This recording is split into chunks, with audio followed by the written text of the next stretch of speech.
السلام علیکم ورحمۃ اللہ وبرکاتہ۔ معزز ناظرین، رمضان دعا کا مہینہ، آج کی قرآنی دعا۔ بسم اللہ الرحمن الرحیم۔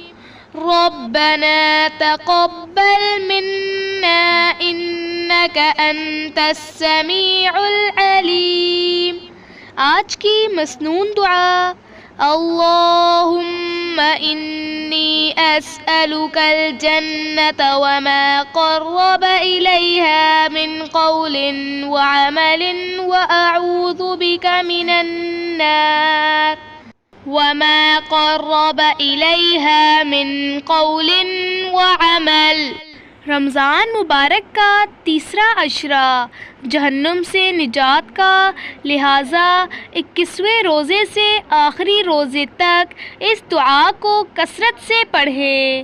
اللہم قنا عذاب النار وادخلنا الجنة مع الابرار یا عزیز یا غفار۔ شب قدر کا خاص وظیفہ کثرت سے پڑھے۔ اللہم انک عفو تحب العفو فاعف عنی۔